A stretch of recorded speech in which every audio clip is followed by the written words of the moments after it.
Hi, I'm Nelson Ishiyama, and I'm going to interview our guest tonight, Craig Mathews. And actually the foundation wanted a local lodge owner to interview Craig, and Jimmy Kimmel wasn't available, so I'm the next guy. So Craig Mathews is best known for his Blue Ribbon Flies fly shop and for his fly tying. But I think I'm going to ask Craig about his conservation work, which is at least as important as his fly fishing work. And I'm also going to tell you a little bit about his work as an author. Craig has authored 8 books about fly fishing and has republished the classic book about Yellowstone fly fishing, which is Howard Back's book, Yellowstone Fishing by Horse and Fishing Yellowstone waters with rod and fly. With rod and fly. Yeah. So he's covered fly tying, hatches, a guidebook to Yellowstone Park. He's an author of, as I said, author or co-author of 8 different books. And what you should know, I think, about Craig is his work for conservation. He and his wife Jackie have won so many awards for conservation. I think I am personally prouder of Craig for that than even for his fly tying and fly fishing prowess. He was one of the people who worked with the Trust for Public Land to preserve 4 miles of ranch land on the Madison below $3 Bridge, one of the most popular places on the entire Madison. He and Jackie have received awards from the Nature Conservancy, the Greater Yellowstone Coalition, the Fly Fishing Federation, Federation of Fly Fishermen, the Madison River Foundation, Trout Unlimited, and the Yellowstone Park Foundation, which awarded him the Protector of Yellowstone Award, which is an award that's very seldom given. But that was given to Craig for initiating the 1% sales tax in West Yellowstone that was designed to raise money for the park. So let's get started with Craig. Craig, can you tell me how you came to West Yellowstone? That's a great story. We're sitting tying flies. I used to tie flies in my off time for Bud Lilly. I lived in Grand Rapids, Michigan. My wife was a police dispatcher. I was a policeman. And my wife one night said, "You know what, we're going to move to Yellowstone." And I said, "What?" They would never talked about it. So I said, "What are we going to do?" She said, "We're going to work for the police department." So I said, "Okay, call on the phone." So she calls on the phone, and I thought she was kidding me. She gets hired on the phone. This is 10 o'clock at night. I'm tying flies in Michigan. They hire her on the phone. Next thing I know, she gives me the phone, and she said, "It's the police chief. They need a cop." And I go, "Whoa." And I'm talking to this guy, and he said, "We need a policeman, but I can't hire you on the phone. You have to fly out for an interview." So 2 days later, we're flying to Yellowstone to interview. We get off the plane in Bozeman. It's in February. It's a beautiful sunny day, 50 degrees. And I'm thinking, man, I can move out here from Michigan. Well, of course, by the time we got to West Yellowstone, we had 12 feet of snow on the ground. But he was an interesting guy. He was in the process of leaving. He said, "You're the next police chief." I said, "Hell, I haven't even been hired as a policeman yet." Anyway, long story short, he left a couple days later. I got hired as a policeman. A week later, I found myself as the police chief of the West Yellowstone Police Department. So you've told me some pretty interesting stories about being the chief of police in West Yellowstone, a rural, tiny town. Tell the people some of the stories you've told me. Well, you know, back then the town had no money. It didn't have a sales tax. It got money in lieu of taxes from the county seat Bozeman, which really gave nothing to West Yellowstone. So I made $9,000 as the police chief. My wife made $2.35, which was sub-minimum wage, as a police dispatcher. We couldn't even afford to feed the prisoners in the jail. So we would bring the prisoners to our home and feed them with our kids. I'd have to buy them dinner. My wife would make them dinner, breakfast and dinner. And it was really a great time. Scared the hell out of us a few times, but I'll never forget, my wife worked the night shift, and I often worked nights. And our kids, there was no babysitters, so we would bring the kids to jail, and they would spend the night in jail in a separate cell, of course, with the prisoners. And they'd play checkers and chess with, that's how they learned how to play chess, is with the prisoners that we had incarcerated and were in the jail. So, I think you told me a story about arresting some people in West Yellowstone, or actually outside of West Yellowstone. Oh yeah, it was interesting in that the best one I can think of was we arrested a gentleman who we had received a call of a drunk driver heading towards Idaho on Highway 20. So away we go. And the next thing I know, we're on the Henry's Lake Flats. We're in another state. We're not in hot pursuit. We're following tracks in the snow. And all of a sudden we come upon this guy who is pretty well toasted, and we tell him he's in Montana, when in fact he was about 15 miles in Idaho. But what are you going to do? You're going to let him freeze to death? So we brought him to our jail facility in West Yellowstone, and he thought forever that he was in Montana when he was arrested. Another case in 0.7 miles in Yellowstone Park, we had to arrest another drunk driver. The park had no one on duty. So what do? You bring him in from a federal national park into a city facility. Things like that happened. West Yellowstone was really a cool town in that it was totally wide open. It was basically, it was myself and 4 patrolmen, and we had 17 state certified reserves on the force. And we had bikers, we had full-time prostitution, full-time gambling, but we policed a town the way it wanted to be policed. We were doing community policing back in the 1970s, and that's the only way you could police a town like West Yellowstone. It was kind of an outpost. I'll never forget the sheriff one day showing up, and he's telling me, you know, we're going to give you to Idaho if you can't behave yourself the way you're running this town. And I said, we don't have a choice. I said, Idaho would probably love to have us. We had ladies of the evening. I love to tell this story. As I was coming on board as the police chief, the then police chief asked me one night, he said, what do you got to know about the police department? Because I'm leaving tomorrow for Alaska. I said, where's the evidence room, which is central to a police department? So we walk into the evidence room, there's a half-a-pound bill of marijuana with a disposal order on it. I said, we're going to get rid of this. I don't want to inherit this. He said, what are we going to do? I said, we're going to drive on the highway. This is March. I said, we're going to drive on the highway between here and Bozeman, and I'm going to throw bits of it up in the air. I said, no one will ever. But he said, no, we got to burn it. So he's got this little propane torch, and he's torching this bale of marijuana. The smoke is rolling, and it goes right across the street to the Frontier Club, which was a total strip joint run by Stan Linkowski from Idaho Falls. It was controlled by the mob also, and anyway, a couple of ladies of the evening come sloshing over. They could smell the smoke, and they're standing by this fire with these, I weighed 235 pounds back then. I was 6'2", 235 was a big guy, and Wasserman was a big guy, and they both take a deep breath and they go, this is the greatest police department in the world. And away we went. So after you left the police department, you started Blue Ribbon Flies. Yeah, I didn't. I was still a cop for a couple of years. My sister was born with spina bifida, and I taught her how to tie flies, and she taught some disabled kids how to tie flies. And the idea always hit me, you know what, we're going to hire disabled people to tie flies. So one day the then police chief, fire chief, was driving by me, and we pull up side by side, and he said, what are you going to do? He said, the longest we've ever had a lasting police department, lasting police chief was about 2 years, and you're about there. And I said, you know, I've been thinking about starting a wholesale fly tying operation. He came over to the house, we talked about it. The next thing you know, we're in Helena, Montana, hiring disabled fly tyers. We brought them back, trained them how to tie flies, and the rest is history. We opened up our fly shop, which was totally wholesale. In 1979 through 1982, it was wholesale flies.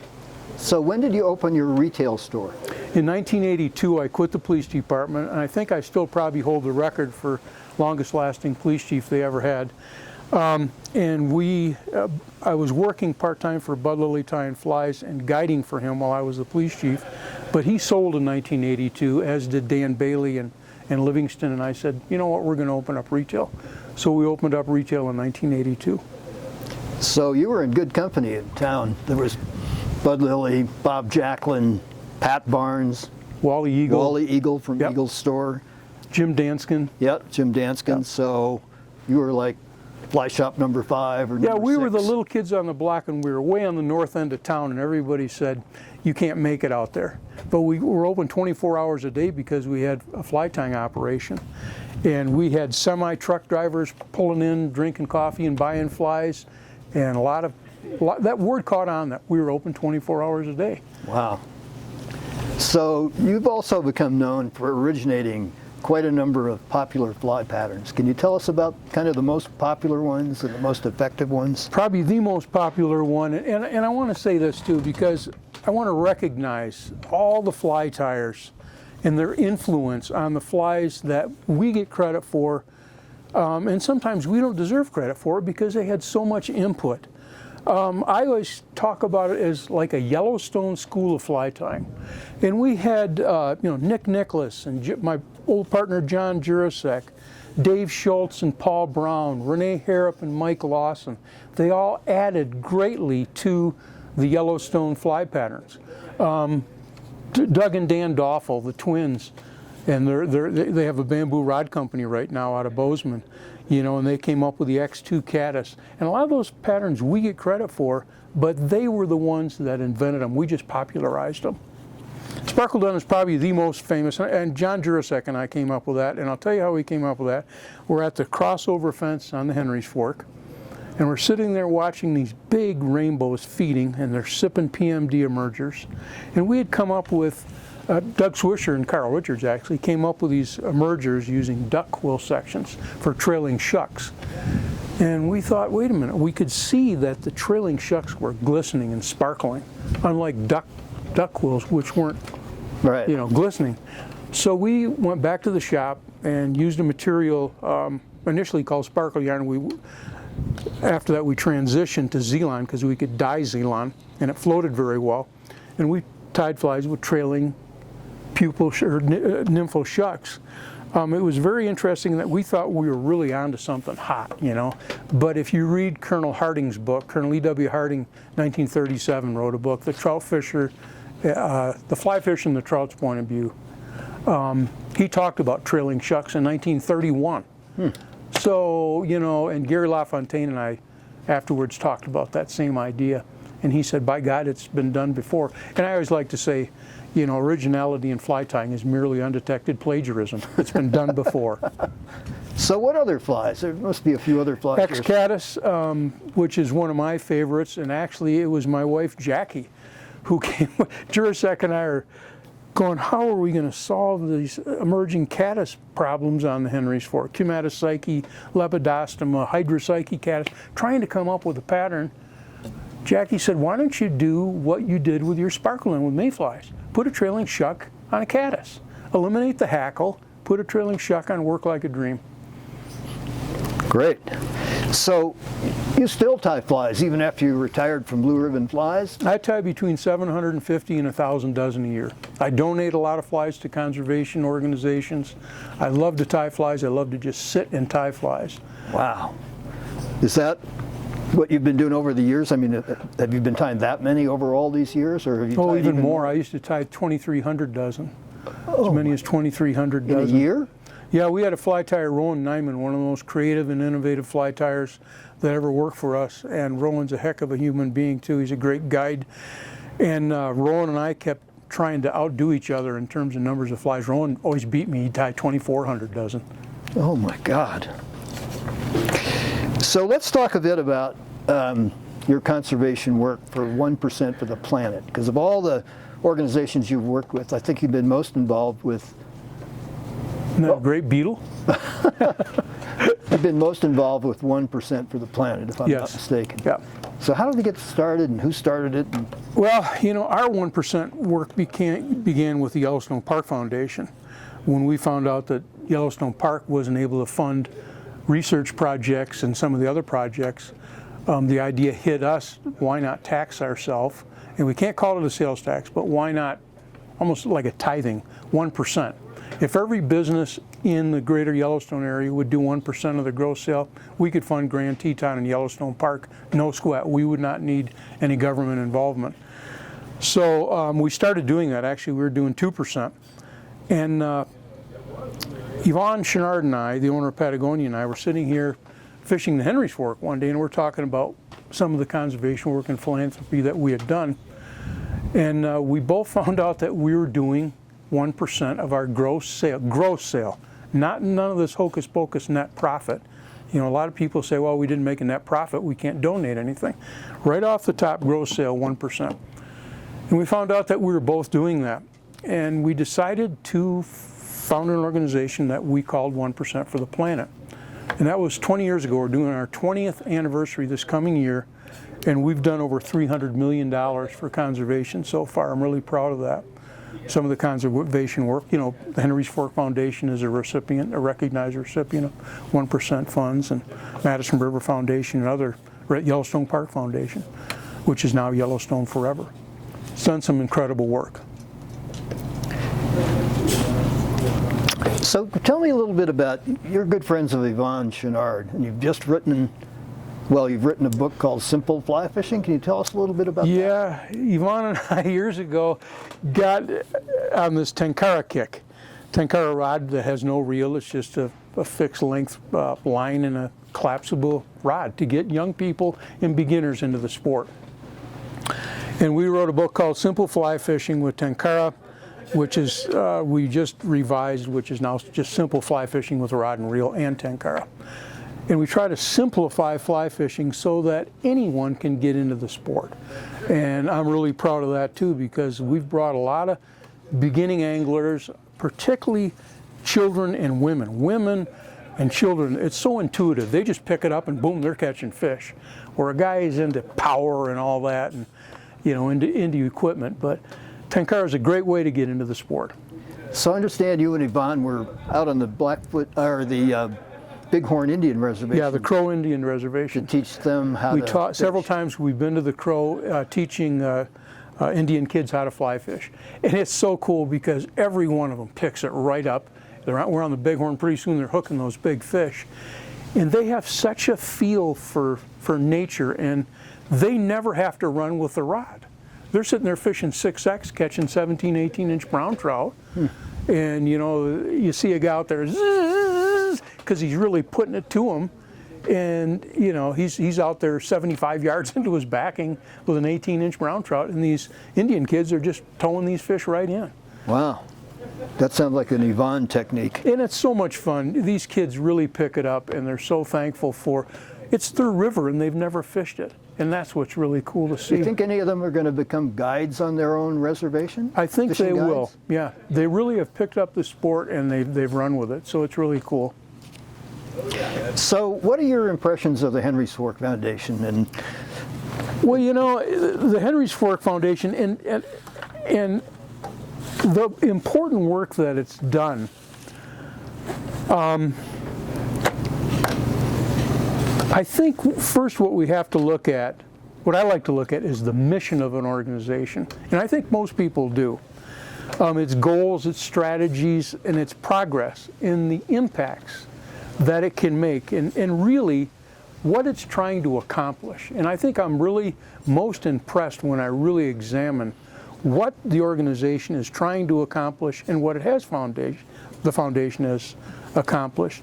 And of course, you know, everybody knows its mission is to promote stream flows, which is first and foremost healthy fish populations, a positive fishing experience, while ensuring that these important factors endure for future generations, for our kids and grandkids.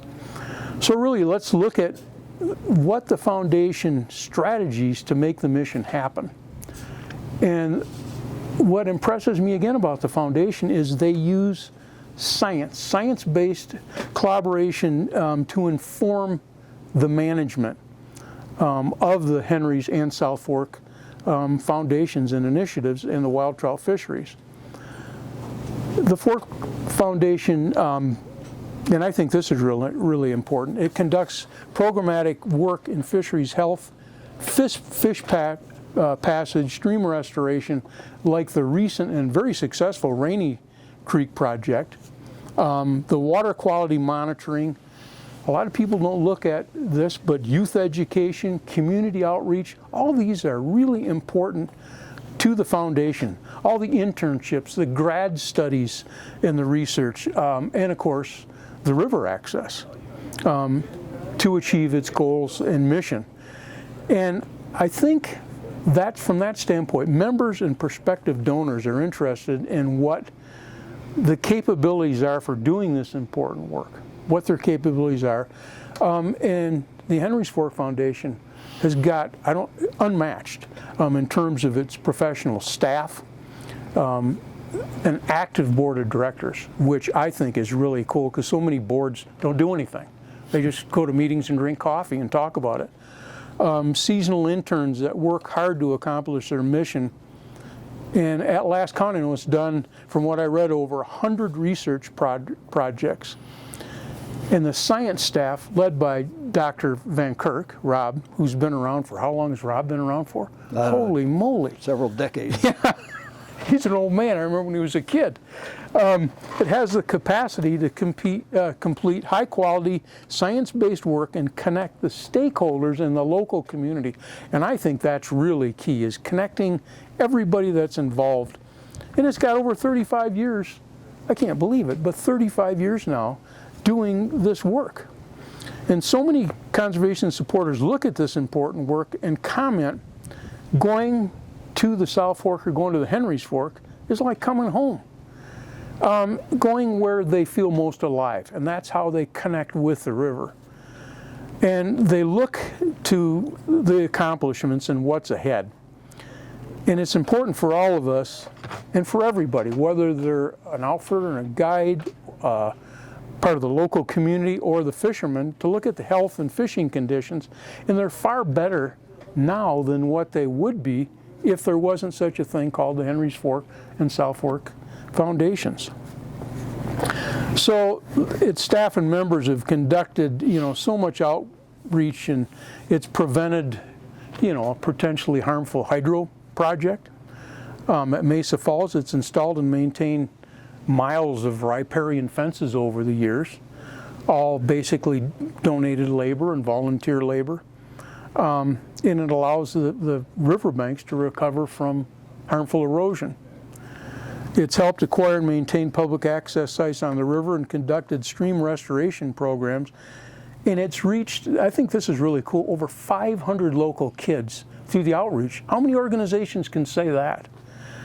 And it's hosted over 50 interns. When I last looked, it was like 30, but now I guess it's over 50 interns. And it's served, sometimes this is corny, but it's served as the voice of the river, the voice of the Henry's Fork and South Fork. It's advocated, and I think advocacy is so important now, because I've been writing an article, Is Advocacy Dead? But the Henry's Fork Foundation advocates for the river's health and legal and administrative processes that improve the health of the river and the surrounding ecosystem, which I think is really cool, because so many of these organizations kind of drop the ball when it comes to this. It's developed the South Fork Initiative to expand science-based collaborative approach to nearby watersheds whose management can impact the Henry's Fork and South Fork. And finally, it's invested decades building relationships with water users. And we all know how tough that can be when you're dealing with farmers and ranchers, but through the Henry's Fork Watershed Council and the Drought Management Planning Committee and programs like Farms to Fish, it's put in a favorable position to monitor and promote favorable conditions for the fishery into the years ahead. In its 35 years, it's not only prevented potentially damaging activities from happening, but has used science and data to tailor programs that are a huge benefit to fish populations and water quality in the local communities. A number of their programs working to keep water in the Island Park Reservoir helps to qualify measurable and meaningful improvement in water quality, water populations, and fishing experiences. And as the Yellowstone area continues to face, and this is, I think, the most important, the ravages of climate change. I mean, it's hitting us right frickin' smack in the face. such as water shortages and availability and timing of precipitation, increased spring and summer air temperatures, and water use demands, the Foundation continues to pursue projects that have shown benefits to trout population and water quality. It continues to advocate, no matter what, it continues to do advocacy work and develop programs and partnerships that increase the magnitude of its impact on water and fisheries conservation. And it really leaves no rock unturned in its efforts to conserve and protect the special and unique fisheries of the Henrys and South Fork watersheds for all future generations. I guess really there can be no words that explain the hidden spirit of wild trout streams like the Henry's Fork and South Fork that can reveal their mystery, charm, and all of this thanks to the hard work of the Foundation. I'm sorry for being long-winded, but that's how I feel. Well, thanks, Craig, because coming from you, that's high praise, because you were one of the giants of conservation around here. Well, thank you. And also in the world of fly fishing in general. So thanks a million for doing this Well, interview. thank you. I appreciate it, and I appreciate the work the Foundation does. Thank you.